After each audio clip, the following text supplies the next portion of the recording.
wamo. Oe Ismail na dogo zako mnasema Simba nafasi ya 4. Yaani nyinyi mnakii kuliko kafu. Kwani haujajibu swali. Timu 4 zinaenda kucheza FIFA Club World Cup. Wamo hawamo? Hawapo. Ndio tafsiri manake hawamo, sio nafasi ya 4. Mwalimu, swali langu ni kwamba hizi takwimu zinakuwa zinatolewa na nani hasa? Leo Simba nafasi ya 4, kesho Simba nafasi ya 6, leo Yanga nafasi ya 4. Ipi ya ukweli? Ya ukweli ni moja tu. Kafu na taratibu hii. Baada ya mwisho mashindano anatoa. Sio? Mashindano sasa yanaendelea. Hawezi kutoa hizi ni prediction, yani mnatabiri, mnapredict, sio? Au hata huko nje kuna wachambuzi. Si huko hapo ndugu zako wakina Huruma. Nani? Wakina Huruma, kina Jemenao na dangana na nyie mnaenda mnakuwa kama zombi bwana. Sikiliza. Kwani Jemedali lipi ambalo anadanganya wananchi? Sio amedanganya, anambia iko nafasi ya 4. Ndio ikasema sio wako nafasi ya 4. Waende katika FIFA Club World Cup msimu huu. Sikiliza, Kafu anaweka taratibu. Mwisho wa msimu wa mashindano wanatoa nafasi ya ngapi, nafasi ya ngapi? Hivi vigelegele tunavyovipiga, achane nenu. Yaani mviache kabisa. Nyie waandishi msio makasuku. Simamieni, je, Simba anapopita hizo njia ni njia sahihi? Umeelewa? Katika timu zote zilizopita, je, wamepita katika njia sahihi? Wenzake wameshinda, hamna timu ambayo imeshinda kwa timu ya kweli. Imeshinda kwa penalty. Hakuna. AS Berkane mkubwa amechukua ligi ya Morocco karibia mechi 5 kabla. Ameenda amempiga home and away ASEC. Uongo kweli? Si ndio? Ndio ukubwa huo. Yeye anafunga kwa penalty, nyinyi mnamna mkubwa. Timu yenyewe Al-Masry nafasi ya 4, nafasi sio ya 5 ligi ya Misri. Angekutana na National ungekwaje? Kugawa uwanja wa Amani wanasema kwamba mmewekea fitna. Mwisho wa siku wao wanataka wa Mkapa. Fitna zenu zimewapeleka kwa Amani ili wao watoke mapema, wasifike finali. Kwanza kufika finali kwao, hiyo usiseme kwamba haiwezekani bwana. No, hiyo itakuwa ni kudra za Mwenyezi Mungu. Kiuhalisia Stellenbosch zinavyocheza na wao hawana nafasi ya kwenda finali. Hilo la kwanza. Lakini la pili, nyie waandishi ndio mniwadanganya. Mtumishi wa serikali wa meneja uwanja Benjamin Mkapa. Mkachukua vyombo vyenu mkaenda pale mkaita wazee, meneja anasimamia pale ule uwanja takriban bilioni 32.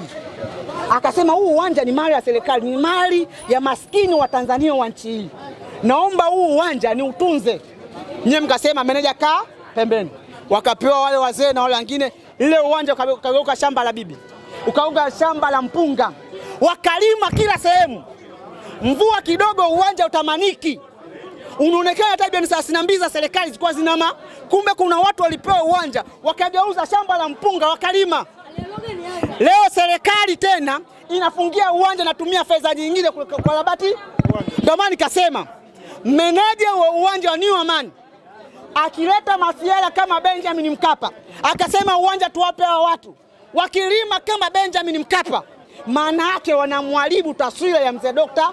Mwinyi, rais wa Zanzibar. Lakini tafsiri ya meneja yeye ndo anafahamu. Lakini mwalimu, unajua unavuruga watu. Unataka kuniambia uwanja wa Mkapa uliharibika na mvua au kuna watu waliharibu? Che, kwani Simba hapo kwa utano na Yanga mvua ikunyesha? Uliharibika. Si meneja alisimamia? Hata ile goli 2-1 ile 2-1 ambayo tunamfunga. Mvua ikunyesha. Ilinyesha. Si ndio? Uwanja uliharibika. Sikiliza. Huyo mtumishi wa Mungu msimweke. Huyo mweke pembeni. Kuna vijeba. So wazee hata vijeba vichache vikaamua kupiga vikelele, vikachukua uwanja vikaenda kulima. Ndio tafsiri ya haraka. Usimweke mtumishi wa Mungu. Mtumishi wa Mungu katika haya mambo ya kwenda uwanja kusema eti uwanja tumiliki sisi, tulinde uwanja, eti tufanye nini? Hao ni watu wachache ambao hawazidi hata 30 katika nchi hii. Hata kodi zao, mimi naona mikodi zao hazina nguvu kiasi hicho. Lakini wameharibu uwanja, bilioni 32 zimepotea. Serikali imefunga uwanja, wamesema wanajiandaa na Chani. Je, wakija kukagua watu wa Chani na Afcon, wakisema huu uwanja bana aukizi, kosa la nani? Kwa hiyo haujajibu swali. Watu wa Kafu wakaja wakasema kulingana tumewapa muda, time frame. Huu uwanja msimamie, lakini uwanja umegeuka kuwa ni shamba la mpunga. Linakuwa kosa la nani? Hauwezi kusema kosa la taifa, unapuzi wachache amelima pale. Kuna meneja ambaye tumempa mshahara, mkamuondoa. Kwa hiyo maneno yako haya yote yamwende meneja wa Amani awe mwangalifu. Angalie. Na mimi anakutazama hapa. Na mimi nimwambia meneja kwa sababu kuna mashindano makubwa yanakuja. Mashindano ya kombe la Muungano. Muungano ni kombe kubwa kuliko kombe. Yanaanza Jumatatu. Narudia, kombe kubwa kuliko kombe la shirikisho. Kwa sababu shirikisho ndio timu kama kina stand hawa. Ndio nafasi yao kwenda kushiriki kule. Unaelewa? Yaani kombe la Muungano ni kubwa kuliko kombe la shirikisho. Wakina big man wakipata nafasi wakienda mbele ndio wanaweza kufanyaje? Wangeweza kwenda kwa mashindano ya shirikisho ambao si mashiri. Kwa wasiharibu taswira ya kombe la Muungano, kombe kubwa. Uwanja usiharibike, watu waje kupata burudani ya kumuona Stefan Aski, Pacome Zouzoua. Hao watatoa burudani, uwanja natakiwa uwe vizuri. Uwanja wakioharibu maana yake wamemharibia rais wa Zanzibar. Na mimi siamini kama meneja wa uwanja wa New Amani watamfanyia kama Benjamin Mkapa. Lakini taarifa zilizokuwepo kwamba washatinga Zanzibar mechi Jumapili, wako Zanzibar sasa hivi. Unawaambia nini? Kwanza ukitafutia matokeo ya Zanzibar akiwa Zanzibar. Nikajiuliza matokeo yao. So alipigwa na Mlandege pale. Timu inafungwa na Mlandege ikamzia Stellenbosch. Kwa ni serious. Sikiliza, hawana uwezo huo. Zanzibar, ukizungumza Zanzibar ni Yanga. Mwenye kadi namba 2 wa klabu ya Yanga, Mungu amlaze mapema peponi, mzee hayati Karume. Ni mwananchi, uongo kweli? Mzee Sheni. Ukisema Zanzibar unazungumzia ni Yanga. Unaelewa sio? Unazungumzia ni Yanga. Kwa wao haona nguvu hiyo kwa kuhusu Zanzibar. Lakini je, hao hiyo timu yao wanaweza kubishana na Stellenbosch? Hapo ndio jambo la msingi. Kwa hiyo safari ya Simba unaionaje? Washaondoka tu mwanangu. Kwa sababu wamesema huo msiba ni saa ngapi? Saa 10. Mechi saa 10. Mechi saa 10 ndio msiba kwao. Kwa sababu huo msiba saa 10. Wengine tutaenda na mafekeo. Tutaenda na mafekeo, tutaenda na machepe kumzika. Ndio muda wake wa kufa. Mechi zote alizokufa alianzia saa 10. Mechi zote alizokufa zilianzia saa 10. Kwa muda saa 10 ndio maana tukasema na mimi muomba TFF na bodi ya ligi. Kwa sababu huo ni msiba, kila mtu anatakiwa auone, si ndio? Naomba mechi ya Yanga waipeleke mbele, wapeleke 21.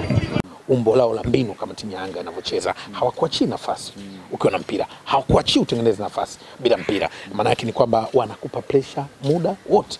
Sasa hii ni kama kausha damu. Unapewa mkopo haraka, vigari vya nani wale vinapita, unavijua na vitaoya sio hicho urudishe la watu. Ndio ukicheza na Yanga kama kausha damu, utulii, wanakufuata kila kona. Kila kona wanakufuata. Kwa maana kwamba ndicho ambacho wanakifanya Yanga Africa. Lakini sio kwa bahati mbaya. Sio kwa bahati mbaya. Yanga sasa hivi ukiona shambulia wanacheza kama disco light. Hawaeleweki. Unamaanisha nini hapo? Disco light, unajua taya disco. Hujui mwanga gani ambaye cha. Sio Pacome, sio Mzize, sio Aziz, sio Maxi, ni kucheza kama disco light. Kwa nini? Kwa sababu timu yao inavyocheza. Na sote tunaona. Angalia idadi ya mabao wanayofunga. Angalia timu yao inavyocheza. Flow yao ya game ilivyo. Ndivyo ambavyo Yanga Africans walivyo. Lakini ni kwa sababu ya mseto ambao timu yao imeujenga na vile ambavyo. Kwa sasa hivi ukiniuliza naona nini Yanga Africans kwenye ligi? Yaani wao kushinda ubingwa wa ligi ni ugali wa mwogo na mlenda. Wanapishana njia. Kwa sababu hawana namna ambavyo unaweza kusema wao wana timu gani